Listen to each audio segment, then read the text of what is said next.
Hi everyone, this is Dr. Ahles. In this short video, I'm going to talk with you about what it means that the plasma membrane of a cell is selectively permeable, and we'll talk about how that influences some of the passive transport processes that happen in a cell. When we talk about the plasma membrane being selectively permeable, it's important for us to define that term so we have an idea of what it is we're talking about. The membrane being selectively permeable means that it's selective about what it lets through. Some things can pass straight through it, some things cannot. So if we look at our illustration here, there's a couple of things that can pass straight through the plasma membrane. The first kind of thing, and notice how big this arrow is, indicating that a lot of this can pass through, are things that are non-polar. And I want you to underline, highlight, star the word non-polar. Non-polar things match the lipid tails in the middle of the plasma membrane. Because they match those lipid tails, it's really easy for them to get through. One of the things we're really grateful that can get straight through the membrane is oxygen. We don't have to use any energy to bring oxygen straight through the plasma membrane. It goes in and it goes out because it's non-polar. We do let some small polar things get through. So a little bit of water can go straight through the plasma membrane. A little bit of what's called urea, a waste product, can go straight through the membrane. But for the most part, things that are polar, large polar things in particular, cannot get through the membrane or cannot go straight through the membrane. Same deal on things that have a charge. Things that have a charge are called ions. Those are not able to pass straight through the membrane either. If I need something to get across the membrane and it can't go straight through the membrane, for me to do that, I'm going to have to use some kind of protein. Remember how we talked about we have those integral proteins that go from one side of the plasma membrane into the other. So as we're looking at transporting things that are either an ion or things that are very large and polar, we'll use those transport proteins to move things.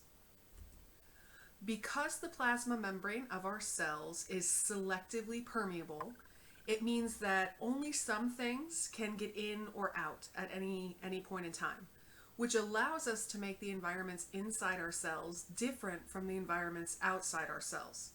So we're looking over here on the left at a very simplified sketch of a cell, and we're looking over here on the right at a salty banana. And when I say a salty banana, I mean imagine that I took a salt shaker and I shook it on this banana and I've got all these little salt granules that I see on the banana. That's a really good analogy for what's going on in your cells. So imagine that you took a salt shaker and you shook it on this cell that I've drawn. Salt is made out of sodium, which is Na+, and it's made out of chloride, which is Cl-. On the outside of your cells, we have a whole lot of sodium and we have a whole lot of chloride. We have salt. And just like a banana, on the inside of our cells, we've got a whole lot of potassium. So when we look at our cells in normal conditions, we see a very different environment outside compared to inside. We have that selectively permeable plasma membrane, shown here in yellow, that's keeping these two kinds of soup, if you will, or these two solutions separated from each other. Because these two solutions are different from each other, especially in the amount of ions that they have, we generate something called the resting membrane potential. Resting membrane potential, or RMP, you might see it abbreviated. This is the fact that inside and outside are not the same charge on the plasma membrane. On average, the average charge on the plasma membrane is somewhere around -70 millivolts, meaning if I checked the charge inside compared to the charge on the outside, the inside would be more negative than the outside. Because I have this electrical difference between the inside and the outside, we would say that this is an example of potential energy, meaning stored energy that I can harness and use later. I've made that difference by separating positives and minuses across the plasma membrane. I mentioned that on average, the resting membrane potential is negative 70 millivolts. As you go on into other classes, you'll learn that there are some that have a charge that's maybe closer to negative 100, some that have a charge closer to negative 50. It varies from cell type to cell type, but the average is negative 70, meaning that inside is more negative than outside. But that being said, we can really only measure resting membrane potential right by the plasma membrane. If we start looking toward the middle of the cell, we won't really see as much of a difference compared to the outside environment of that cell. So the resting membrane potential right there by the membrane. The resting membrane potential, with those differences in charges on the inside and outside, are an example for us of something called an electrochemical gradient.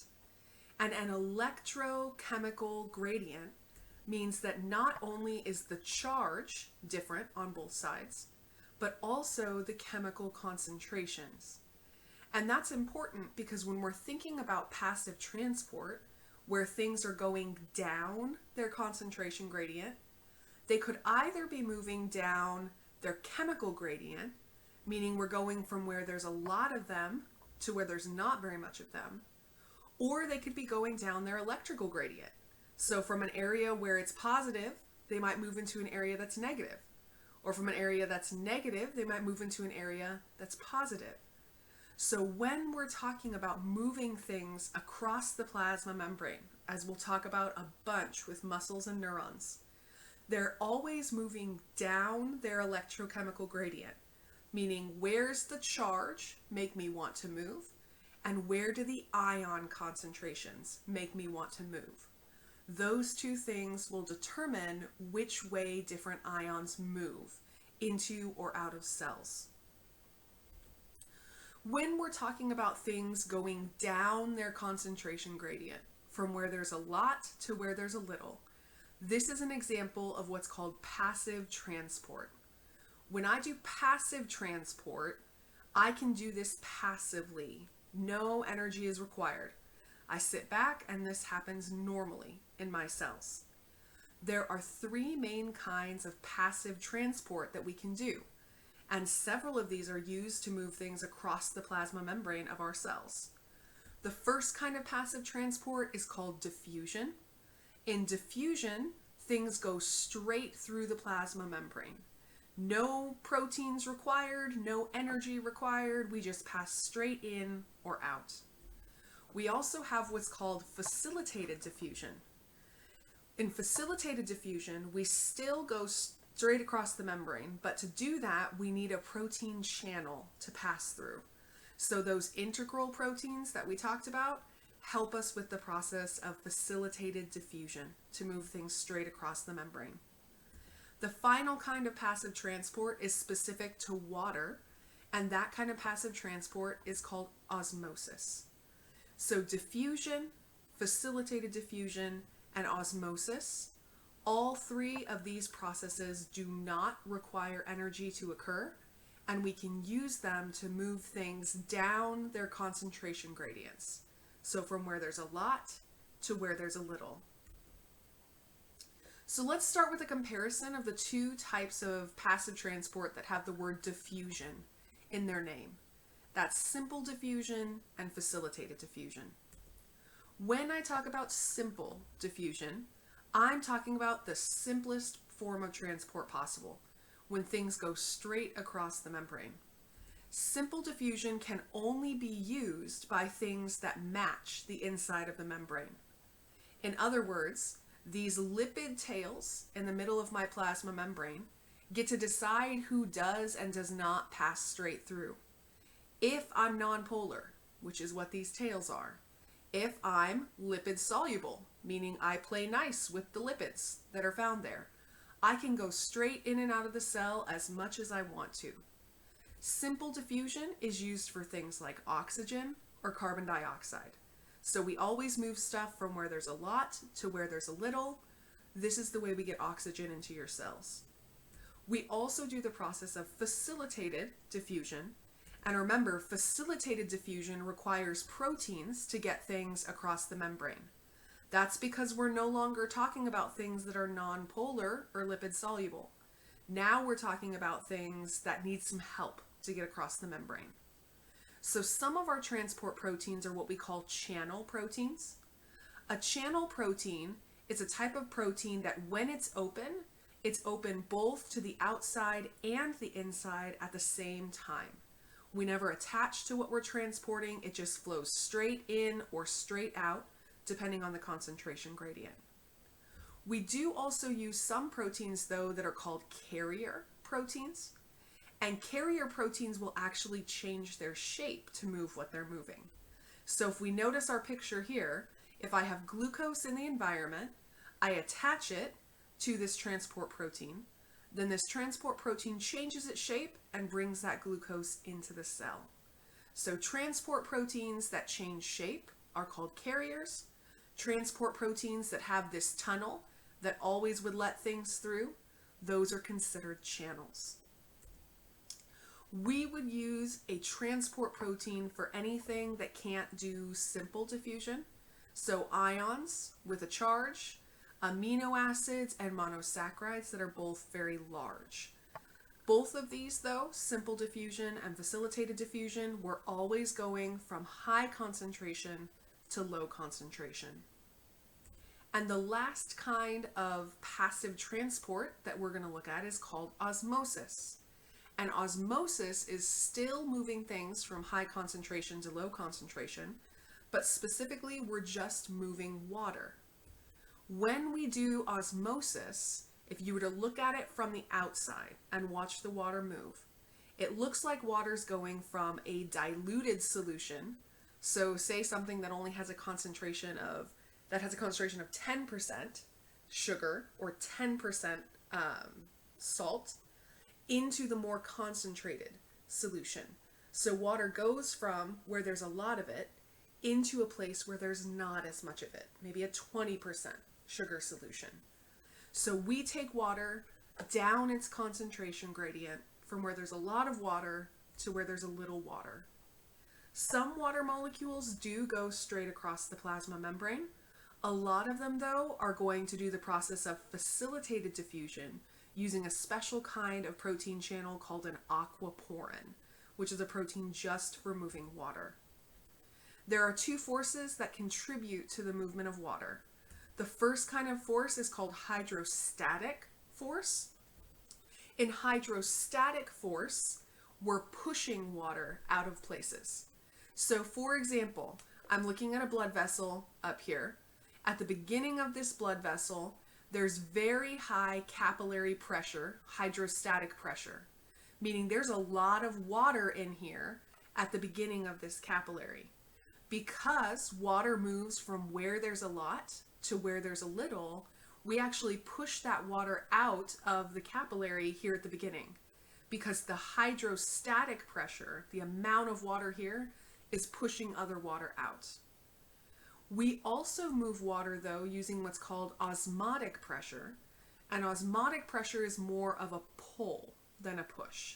So notice at the end of my capillary over here, I have really high blood osmotic pressure.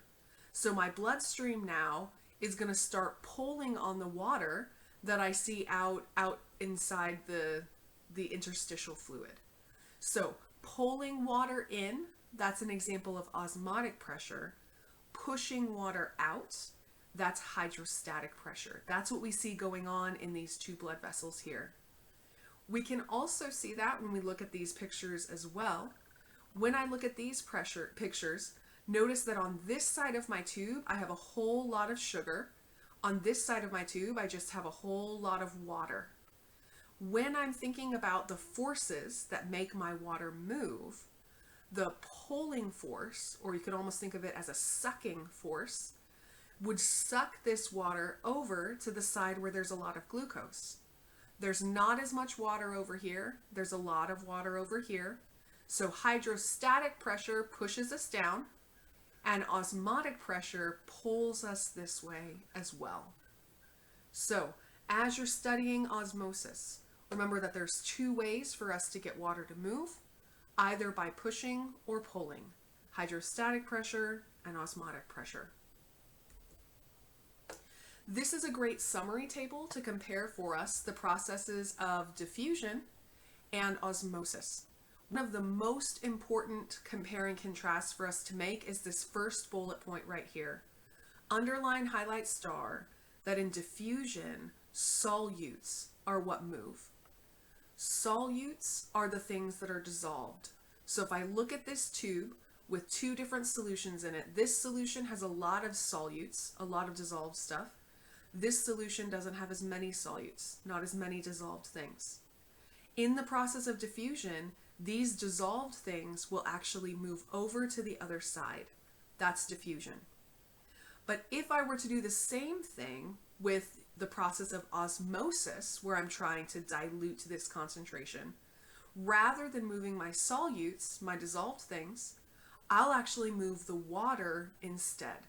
So underline, highlight, star that the solutes do not move when we're doing osmosis. The only thing that does move is water. And this happens because the membrane won't let the solutes move. It's only got holes big enough for water. That's what causes osmosis to happen. Whereas when we're talking about diffusion, if the thing that I'm moving plays nice with the plasma membrane or the membrane in my tube, it'll just move straight through. So diffusion, how we do gas exchange, whereas osmosis, it's all about water. As we consider water's movement with osmosis, I want to toss out a couple of different sets of terms for you. When we're comparing the concentrations of 2 or 3 different solutions, we would talk about their concentrations using this ending part osmotic. So osmotic refers to how much water and how much dissolved things we see in these solutions. If I want to compare solution X with a 3 osmol molarity compared to solution Y with a 1 osmolarity, I would say that solution X is hyperosmotic. Hyperosmotic means more concentrated.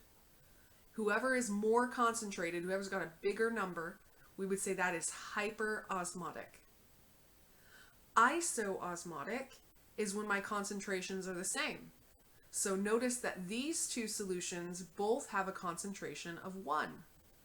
Based on that, I would say that these two solutions are isoosmotic. They have the same concentration. Hypoosmotic is the opposite of hyperosmotic, meaning that hypoosmotic is a solution that's lower in concentration, like this one, compared to solution X with that concentration of 3. In the human body, we don't do a lot of comparisons from one body fluid to another, but what we do is we compare solutions to the cytosol, or the fluid that's on the inside of your cells. So best case scenario for your body is that your plasma, the fluid around your red blood cells, is isotonic. Isotonic means it has the same concentration as what's inside the cells. If we put our cells in an isotonic solution, the amount of water that goes in and the amount of water that comes out is equal, and those red blood cells stay the right shape and they're happy and they're healthy. If we put our red blood cells in a hypotonic solution, that solution has too much water, not enough salt. Hypotonic means a lower concentration. If I've got a solution with lots of water in it and not enough salt, the water that's in this solution says, oh, I better help out with the inside of that cell. It doesn't have enough water in there. And all the water rushes inside and causes this cell to burst. So a hypertonic solution makes our cells completely swell with water, and if it happens for too long, they can actually explode. The opposite can happen with what's called a hypertonic solution. Hypertonic means it's too concentrated. If I have too much salt in that solution, the water that's inside my cell will actually be pulled outside of the cell, and the cell will shrink and be useless to me. Remember, anatomy dictates physiology.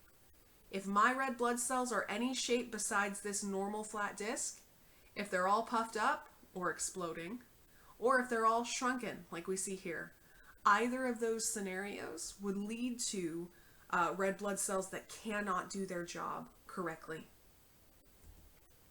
So the last thing to mention as we discuss our types of transport, you can see these red blood cells either swelling up with fluid if there's too much water. You can see the amount of water going in and out being equal if we're isotonic, or we're losing water if we're hypertonic. When we talk about passive transport, it never ever uses energy. Anytime we do passive transport, we can go until we get to the point where concentrations are equal. When concentrations are equal, we call that equilibrium. And at that point, no molecules are moving in either direction. We can get to equilibrium faster by raising the temperature or by increasing the surface area either of a cell or of a membrane. We can make the concentration gradient bigger, so put more stuff outside my cells. That's going to force it inside a lot faster, comparatively. Small particles also make things very small as well. They're going to diffuse much more quickly. On that note, we'll wrap up passive transport. Next up for you, the video about active transport.